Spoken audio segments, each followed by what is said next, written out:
¿Cómo están, amigas y amigos de Eco San Joaquín? Estamos empezando esta semana en un día muy especial porque hoy se conmemora el Día de la Mujer. Así que aprovechamos de enviar un afectuoso y respetuoso saludo a todas las mujeres que han desempeñado un rol importante en nuestras vidas y sea cual sea el rol que hayan ocupado, tiene un grado de importancia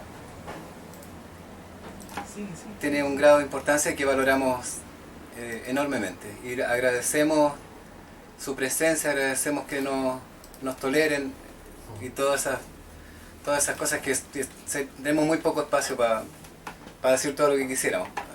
Y ahora acompañados con Felipe Vargas. Él es candidato al proceso constituyente por el Distrito 10.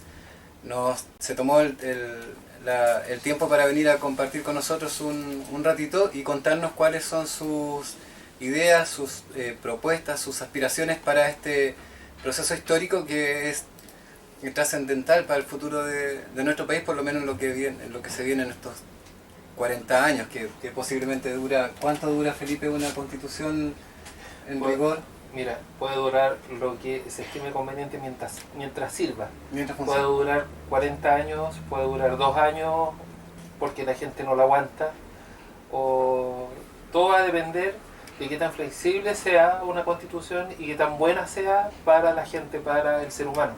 Si nos lleva al desarrollo integral en todos los aspectos, va a durar mucho. Si solamente toma aspectos económicos, no va a durar mucho.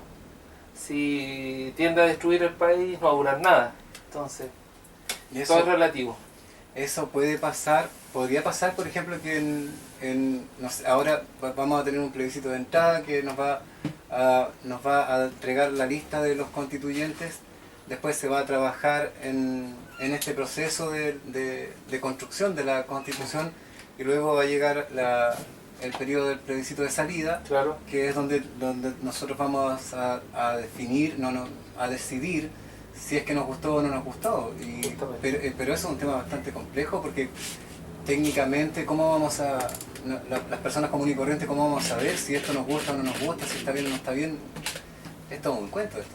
Es muy difícil porque, mira, yo que estoy postulando a la constituyente tengo mucha conciencia de que nosotros tenemos una responsabilidad enorme y se trata de que nos encomiendan la vida 18.200.000 personas aproximadamente. No es nada más y nada menos que eso. Te encomiendan la vida. Yo pongo mi vida en tus manos, mi futuro, el futuro de mis hijos y de las futuras generaciones. Ahora son 18.200.000. En un tiempo más pueden ser 20, 30 millones, 50 millones, o puede ser algo más trágico. Pueden ser 15 millones. También puede pasar. 12 millones y puede pasar lo que está pasando en otros países. Por eso hay que ser muy, pero muy responsable, ético. Hay que unir la política y la ética, el bien común. Eso es lo que hay que hacer. Muy bien.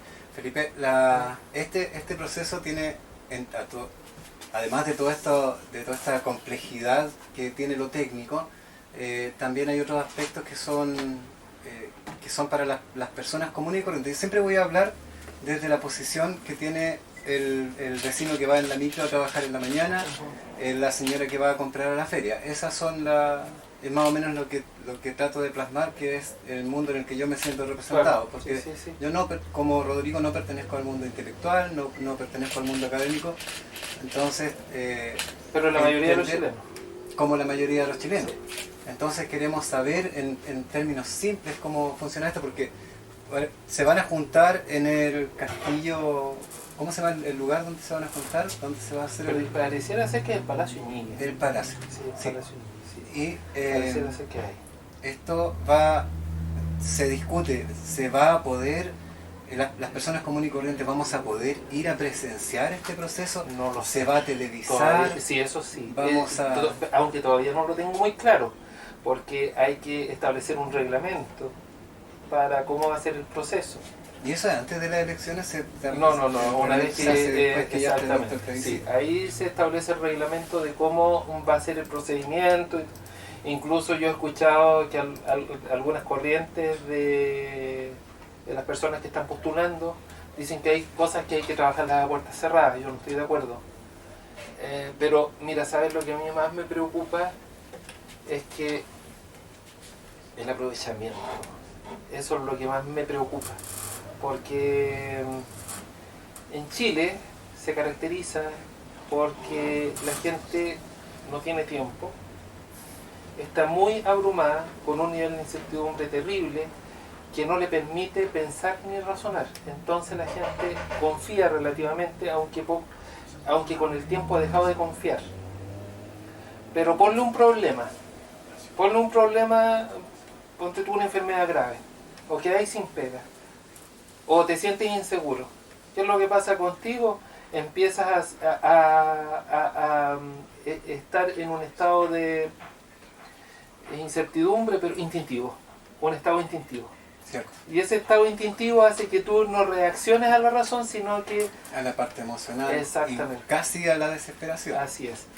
Y en ese momento es donde personas perversas que están en el mundo político aprovechan esa debilidad para engañarte. Y eso a mí es lo que más me preocupa dentro del proceso constitucional, de que como la gente no sabemos qué va a pasar en 2 años más, si eso es lo más terrible, no sabemos. Porque tenemos un gobierno en este momento que tiene una responsabilidad enorme de poder levantar la economía, claro, porque después de la pandemia estamos bastante complicados, ¿no? También estamos en un proceso político importante que va de manera paralela, y también hay un descontento social enorme que puede ser ese descontento social de hecho genuino, pero también hay entes que se aprovechan de la situación y no con buenas intenciones, pero el sentimiento es genuino porque hay aquí una situación de daño estructural del país. ¿Ya? O sea, ¿para qué te voy a contar cuentos? Tú lo ves en tu barrio. Cuando vienes a tu casa, cuando yo vine ahora que vengo para acá, uno lo ve esa fractura estructural en el país, que tiene que ver con incluso con el diseño de los barrios. Tiene que ver con cuestiones así como esa. Sí, claro. Sí, porque mira, sin ir más lejos, cuando uno avanza en un auto, en una bicicleta, en cualquier medio, avanza cruzando Ñuñoa, sí, y después te cruzan en diagonal hacia San Joaquín, se nota inmediatamente un cambio drástico de un lugar que es tiene áreas verdes, que tiene mucho árbol, tiene plantitas, jardines con plantas, y cruzas a un estado desértico de cemento, sí, las calles secas, sí, árboles flacos. No digo que sea malo ser flaco, sino que les sí, falta mucho más. Es como, bueno, esta comuna es relativamente joven, pero es porque se desprendió de San Miguel, claro, no es porque se haya construido desde hace poco, tiene muchos años. sin ninguna planificación. Pero no, claro, acá todo se construyó como para que fueran cayendo. Justamente, no de manera segregada y radial. Exacto. El próximo, se nos viene también a fin de año la elección de presidente, y esa persona, la que se haga cargo en ese proceso, mientras se está construyendo la Constitución, también tiene que en paralelo gobernar un país que va a estar en conflicto. En constante conflicto, y un enredo de quién manda. O sea, el presidente es el que va a seguir determinando qué se hace, lo que no, como el sistema hiperpresidencialista que tenemos ahora. Así o va a ser el Congreso el que va en funciones completas, o va a ser la Constitución la que vaya. Mira, en este momento, mientras la Constitución no sea aprobada, van a seguir las cosas como están. Como están, así debe ser. Pero el gran problema aquí es que hay un quiebre institucional. Ese quiebre institucional a nosotros nos deja en una incertidumbre total, porque tú te das cuenta que el Estado falla en distintas partes, el Estado como institución, como gran institución. Cuando los padres de familia en una familia fallan, ¿qué pasa con los hijos? Hacen cualquier cosa, se mandan solos, no saben qué hacer, y consultan con sus amigos. Exactamente. Y esa situación es lo que está pasando en Chile en este momento, con las instituciones tanto públicas como de derecho privado. han fallado, nosotros también estamos a la deriva. Mira, pasó con las instituciones políticas, pasó con las instituciones armadas, pasó con las instituciones religiosas, ¿no? Pasó con las instituciones del Estado, que son los tres poderes, ¿no?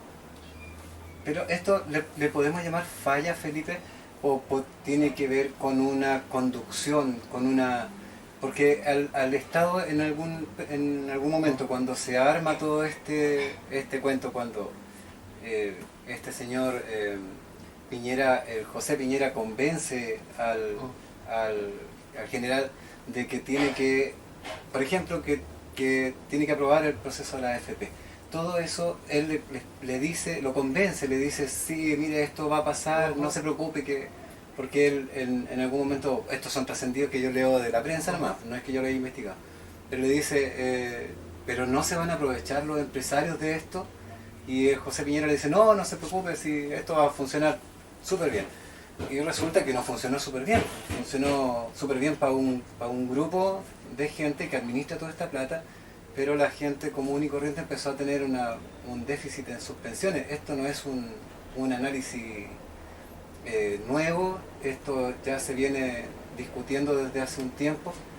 Esto tendrá que ver con llevar el país hacia a un estado poco fuerte, a un poco robusto. Es una sumatoria de cosas. Es una sumatoria de cosas, evidentemente. Pero, mira, el tema de las pensiones es una cosa que tiene muchas, pero muchas aristas. Mira, yo me di el tiempo de investigar ese tema.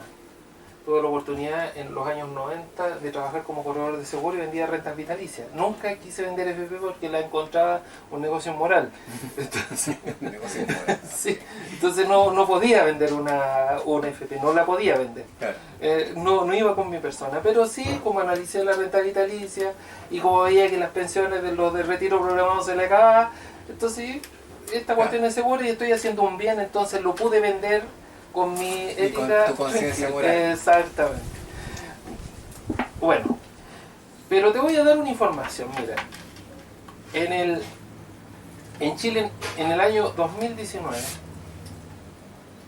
aproximadamente el 48% de la población activa de Chile, de la población activa, que son aproximadamente 12 millones de personas, 11 millones 8, 12 millones de personas, que son las personas que están en condiciones de trabajar y están inscritas en el sistema de AFP.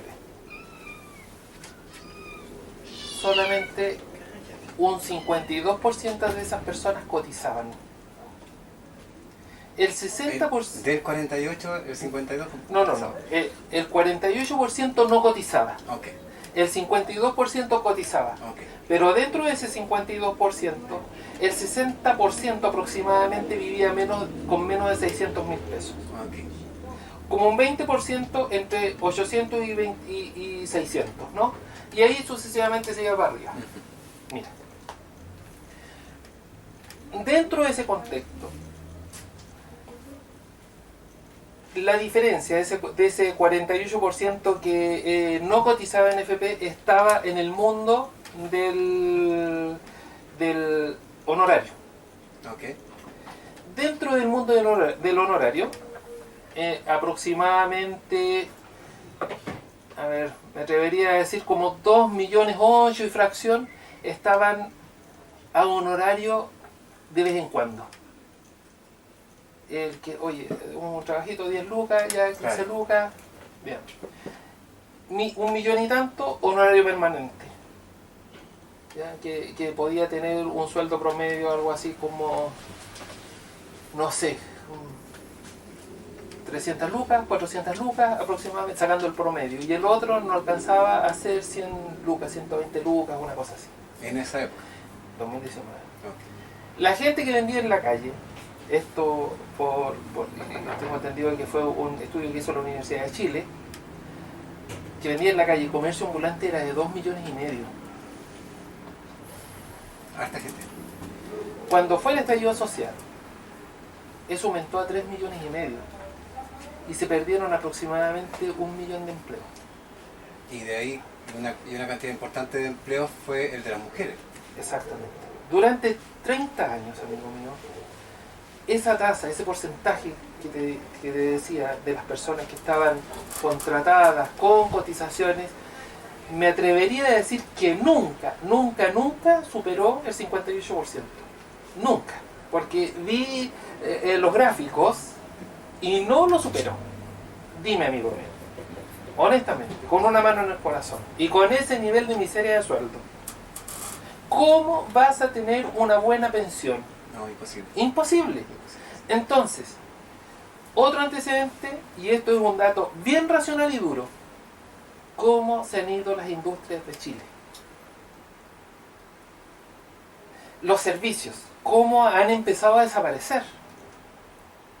Ahora, tú vas, por ejemplo, a Sodimac y ya no hay vendedores, no hay cajeros, están siendo reemplazados por máquinas. Entonces, aquí hay una cosa que a través del tiempo ha venido sucediendo, que es la cuarta revolución industrial, que tiene que ver con la automatización de procesos. Cierto. La automatización de procesos inevitablemente elimina mano de obra, pero genera, a su vez, una mano de obra de mayor calificación y mejor pagada. ¿Cierto? Cierto. Ya. Para eso, el Estado en general debe ir de la mano con la industria. Es decir, oye, faltan tantos puestos de trabajo, ¿qué vamos a hacer en estos puestos de trabajo?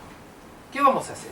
Entonces tenemos que generar las condiciones para que en Chile, no en Santiago, para que en Chile, en las distintas regiones o en las distintas provincias, podamos desarrollar puestos de trabajo, nuevas industrias. Y te voy a contar otra cosa que es más interesante aún, que dentro de esa investigación lo hice. Que Chile firmó 27 tratados de libre comercio durante estos 30 años. 27 tratados, con 54 países. Si te pones así... Con la promesa de que iban a mejorar la economía y el trabajo en el país. Exactamente. Si te pones a pensar, son 54 países, son cerca de 3.000 millones de habitantes, amigo mío. Ya, es que son tratados de libre comercio para que el comercio, o sea, para que el libre comercio fluya. Mira, solamente nos dedicamos a comprar. Sí, porque no hemos desarrollado nada. Y teníamos la oportunidad. Solamente entregamos recursos minerales, exactamente, materia prima, pero no desarrollamos nada. Y teníamos la oportunidad de asociarnos con esos mismos países. En tecnología, en inteligencia, en inversión. Ni en la parte académica. En la parte de intercambio estudiantes. Amigo mío, en lo que se nos hubiera ocurrido. ¿Dónde crees tú que están esos tratados de libre comercio? Acumulando polvo. Sí, claro. En alguna bodega. En alguna bodega, es que a nadie le interesa.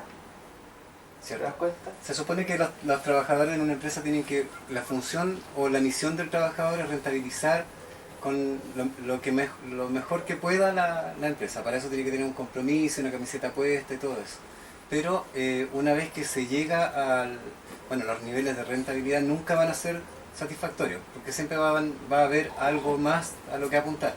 Pero llega un momento en que los trabajadores no son suficientes, no es por la cantidad de personas ni es por la calidad de las personas, sino que la rentabilidad de la empresa no depende de lo que hagan. Sí, exacto. No solamente depende de lo que hagan los trabajadores.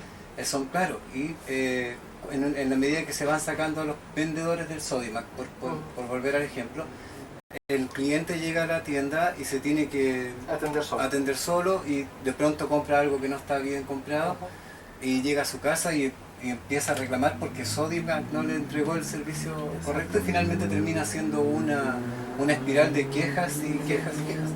Sí. Entonces eso nos lleva a estar en estados de infelicidad, justamente, que además no nos dan ganas ni de preocuparnos, por ejemplo, de plantar un árbol, de regar las plantas, de limpiar la calle. No llegamos a la casa rendidos después del trabajo, después de haber estado tantas horas y trasladándose por...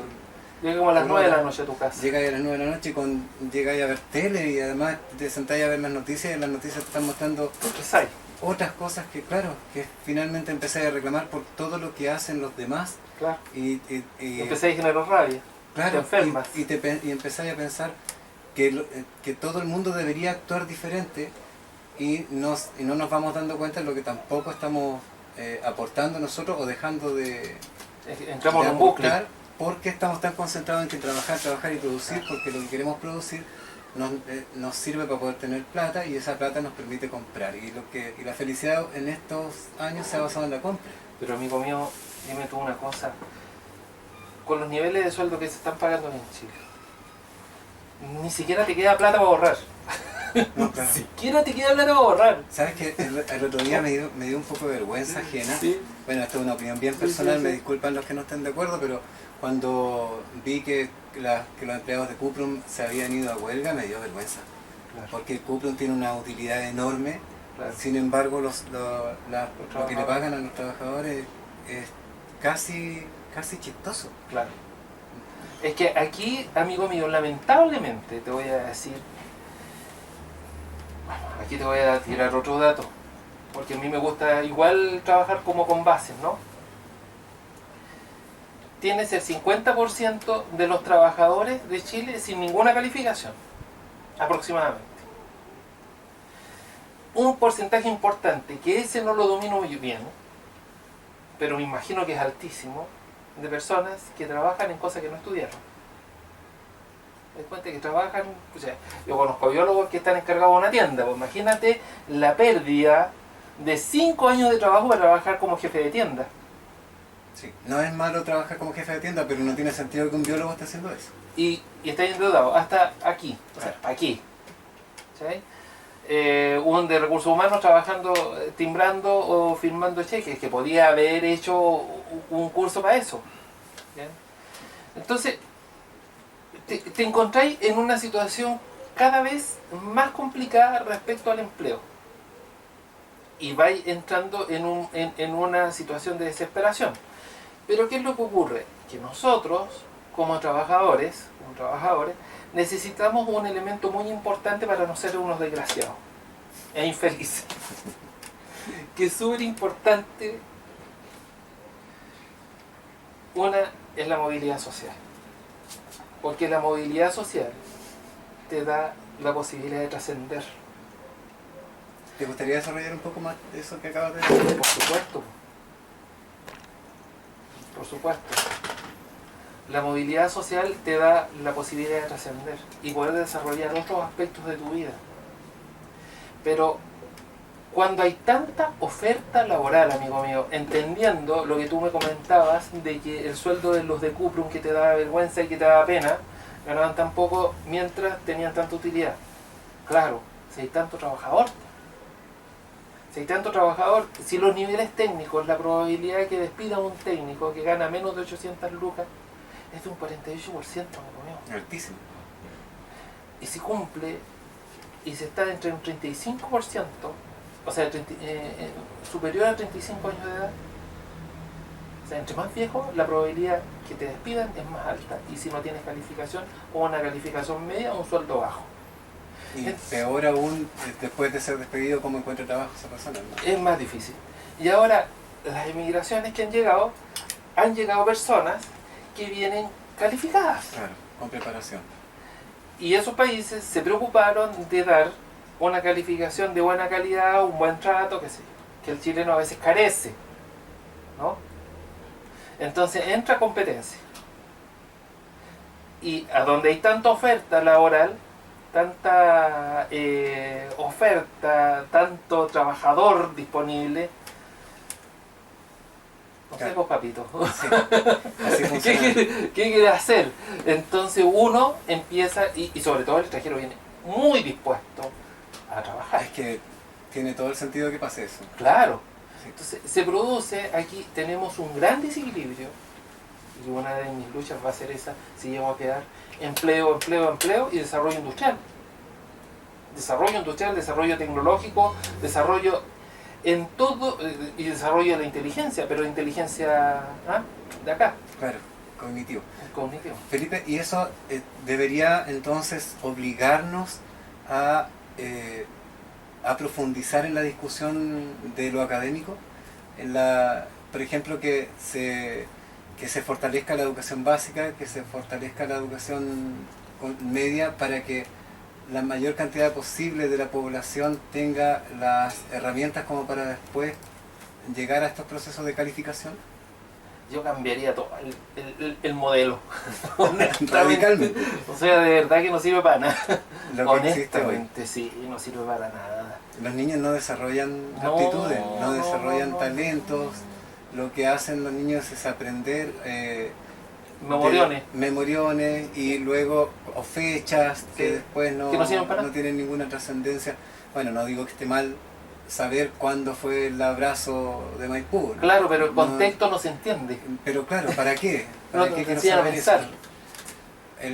Pero en cambio la parte emocional, por ejemplo, o el mismo los hábitos de limpieza, los mismos Claro. hábitos de reciclaje, hábitos Exactamente. de autosustentabilidad, hoy los niños lo están teniendo, pero como una pincelada, como una Claro. especie de recreo. No lo aprendieron. No, claro. No hay un aprendizaje. No.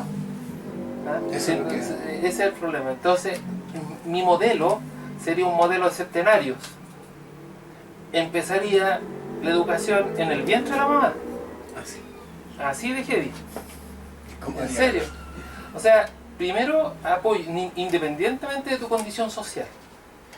Todo el apoyo a las madres que están en condiciones de embarazo, porque se necesita, de verdad que se necesita harto. Porque mira, si tú le pones música a tu guagua, música de buena calidad, y estás en un buen estado emocional, Y claro, y la tranquilidad que necesita la mamá y no tener que estar preocupándose si va a llegar a fin de mes con eso es, la plata, con la plata del pan. ese estrés, viejito, ese estrés le llega a tu guagua. Claro que sí. Entonces, si nosotros empezamos a emparejar la cancha desde el vientre de la mamá, independientemente de tu condición social, ya cambiamos el mono. Felipe, ¿no será que a las personas que han estado a cargo de administrar el país están viendo que sus políticas como esa son muy a largo plazo? Entonces, ¿para qué voy a invertir yo como presidente ahora?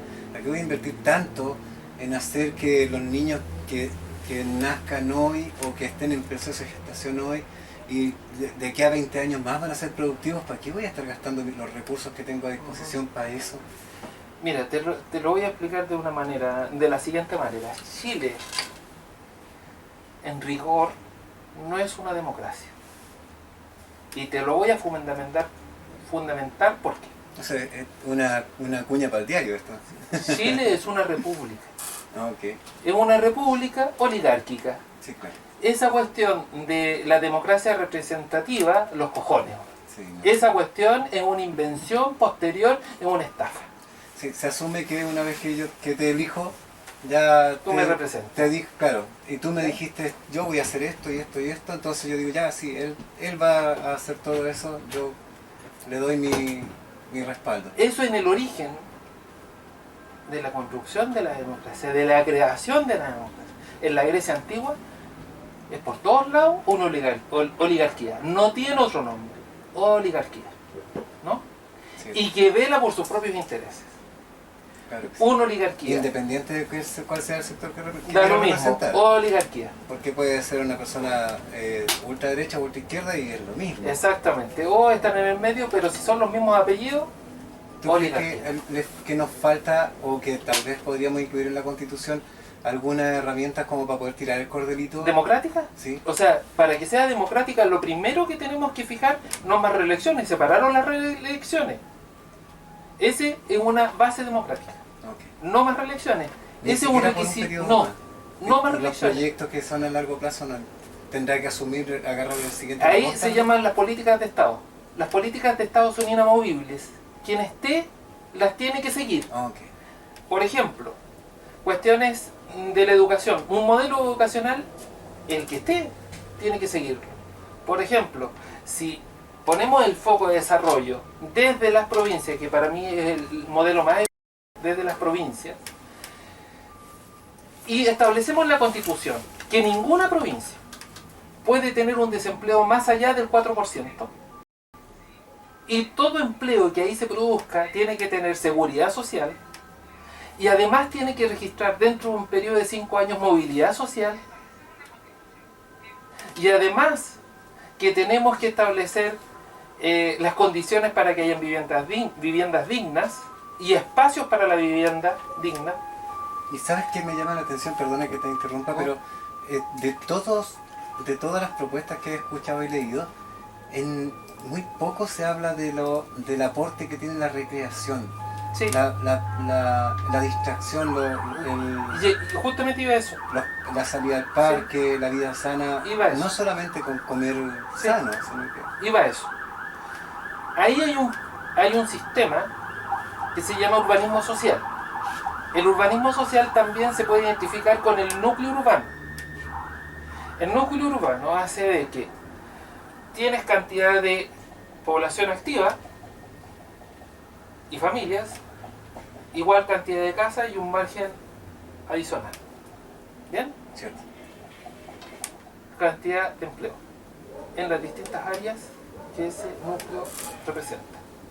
¿Bien? Uh-huh. Los colegios, las plazas, los teatros, los hospitales o los consultorios, el mercado. Cerca.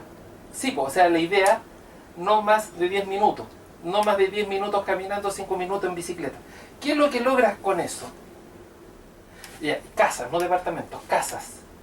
¿Sabías tú que aquí en Chile tenemos el 1% de todo el territorio en urbano?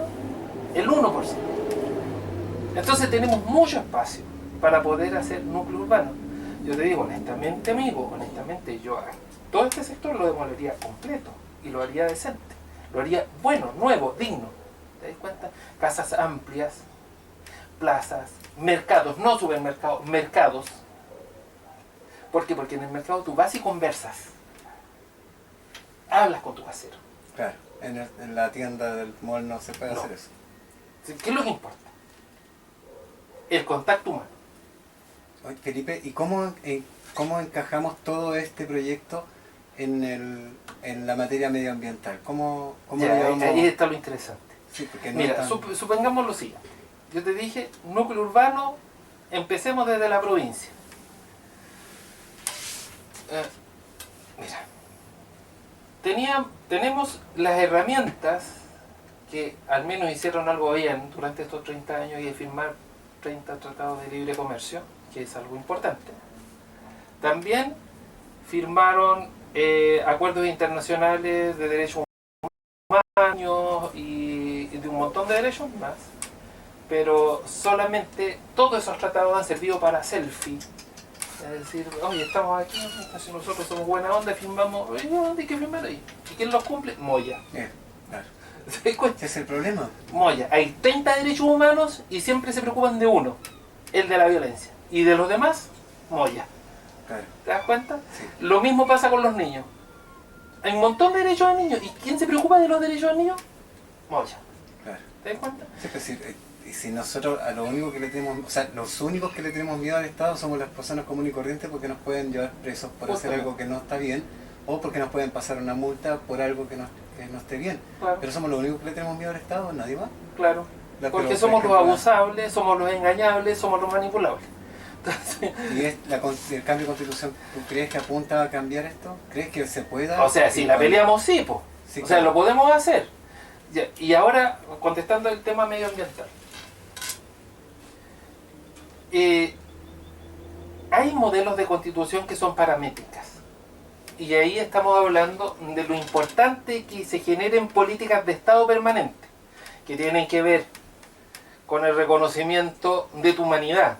Ese reconocimiento de tu humanidad, primero yo te voy a respetar y no voy a aceptar bajo ningún punto que tú no tengas vida. Pero tampoco voy a aceptar que seas que es real, verdadero, tú tienes que aportar. Sí, claro. Porque tú, como ciudadano, eres un ladrillo fundamental de la construcción del Estado, en un Estado democrático, no el Estado que habla Max Weber, ¿no? O el Estado que dice, que lo escuché a ¿cuánto se llama? A Max, no sé cuántito. Bueno, no me acuerdo en este momento, que es un defensor de los liberales. Yo puedo estar de acuerdo en algunas cosas con él, pero en general no me gusta el modelo. Definitivamente no me gusta este modelo representativo porque es oligárquico y a mí me anula. Y y se establece un modelo de subyugación hacia las personas y a ti te toman como tonto, como estúpido, como masa, como rebaño. Y yo no me considero rebaño. Y no me gusta de verdad que nadie, ningún ser humano sea considerado rebaño. Pero en general a la gente se siente rebaño, se considera rebaño y es utilizada como rebaño. Y eso a mí me pelota. Perdona la expresión, pero me pelota. Hombre y mujer. Pero, absolutamente. Claro. Y cualquier tendencia política te utiliza. Y no encuentro una falta de ética terrible, una inmoralidad terrible. Sí, en verdad es bien desvergonzado todo este... Entonces, amigo mío, si hablamos entonces de instituciones medioambientales, si tenemos, mira, imagínate un núcleo urbano que tenga todo cerca. Uno tiene que establecer la cantidad óptima del núcleo urbano, que pueden ser, no sé, 10.000 personas. Ese es un núcleo urbano. Si necesita crecer ese núcleo urbano, estableciendo que las viviendas para familias tienen que tener tales características, la vivienda para los jóvenes solteros tienen que tener tales características, y para los ancianos tales características.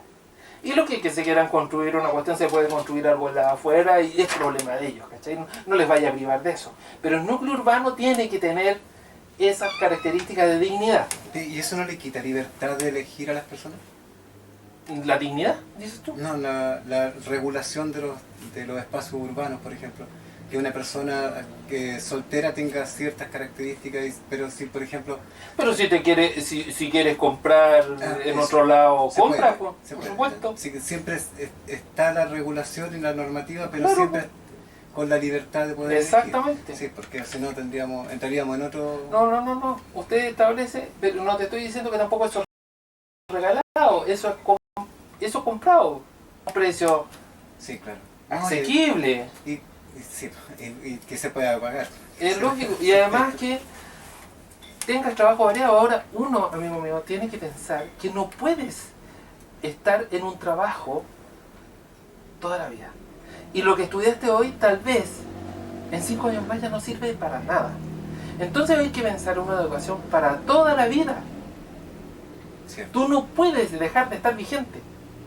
Y eso hay que establecerlo en esta nueva constitución. Ahora, volvamos a la imaginación del núcleo urbano, que tiene establecido ciertas reglas, ¿cierto? Independientemente que si tú tienes más lucas y te quieres comprar una parcela, te la compras, ¿no? En los lugares donde quede establecido, ¿no? Total, es tu problema, pero este núcleo urbano va a permitir que usted viva lo más dignamente posible. Oye, estoy pensando yo en casas como las norteamericanas, no estoy pensando en menos que eso, estoy pensando en eso. Casas que son prefabricadas, ¿cierto? Con un buen jardín y con espacio. Las Naciones Unidas, 30 metros, eso es lo que establece, 30 metros son espacio de dignidad por persona. Y aquí en Chile se están construyendo apartamentos de 17 metros. Y carísimo. Carísimo. Felipe, tenemos que... te voy a pedir, por favor, que hagas un resumen si quieres, o si quieres ocupar el tiempo que nos queda para hablarle a las personas del distrito 10 de San Joaquín, porque la transmisión nos va a quitar, en cualquier momento se nos va a caer así. Ok, no hay problema. Mira, yo te agradezco primero todo el entusiasmo que tienes en hacer esto. Es un trabajo conjunto, hay gente que está a ver. Bueno, a ti y a todo tu equipo. El liderazgo y todas las ganas que le han puesto a esto. Lo encuentro maravilloso que personas, ciudadanos, bien empoderados. Me faltó mucho que hablar, mucho. Me encanta la conversación. Sé que los momentos que vivimos en este país son muy difíciles. Y podemos tener un país maravilloso en 5 años más o en 10. Un país maravilloso, todo el mundo trabajando, todo el mundo con un empleo digno, todo el mundo con movilidad social y con esperanza. Pero también podemos tener un país, un desastre de país, en 3 o en 5 años más, un desastre de país. Cabe simplemente de la responsabilidad de quienes salgan elegidos. Ni siquiera va a ser la responsabilidad de ustedes, porque ustedes pueden ser absolutamente manipulados. Sí, claro. Entonces, cabe únicamente de la responsabilidad y la ética de esas personas. que salgan elegidos. Si salgo yo, la voy a pelear. Pero ustedes tienen que ver por quién votan, porque tampoco les puedo decir voten por mí, no, porque no soy de eso. No, no me gusta eso, no me gusta. Pero independiente, cuéntanos cómo va a aparecer tu nombre en la papeleta. H6. H6. H6. Ok. Pero me siento como prostituto. ¿Sí? No, En serio, si no fui capaz de vender FP. Pero es que Felipe, si tú no le dices a la gente cómo va a Soy aparecer tu nombre, HC Felipe Vargas Puga. Felipe ¿Ah? Vargas. Listo. Pero quedan a conciencia, ustedes saben por quién votan, esta es mi propuesta, pero si me toca, voy a hacer un espadachín de los derechos de las personas. Porque, amigo mío, yo estoy aquí, en San Joaquín, en el colegio de Horacio Aravena Andaur. Momentos muy difíciles de mi vida, pero bueno, así es la vida. Así es. ¿Ya? Te Muchas agradezco. gracias. Gracias a ti, Felipe, por estar con nosotros, por haber venido. Te dejamos invitado, que puedes venir Cuando tú quieras me invitas nomás y yo estoy en materia dispuesta. Porque todavía tenemos un tiempo más antes de que termine este proceso de elecciones. Le damos las gracias a los que vieron nuestra transmisión. Vamos a subir el video pronto de esta conversación y ya saben, H6 Felipe Vargas H6. Puga. Sí, de independientes como tú. Así que, Independientes como tú. Eso. claro. Muchas gracias, Muchas hasta luego. gracias. Nos dejamos hasta mañana y un saludo cordial y afectuoso a las mujeres del territorio Sí. en su día. A todas las mujeres, esas luchadoras, ¿no? Una de ellas es mi mamá. Que te vaya bien, Felipe. Muchas gracias. Ya. Hasta mañana.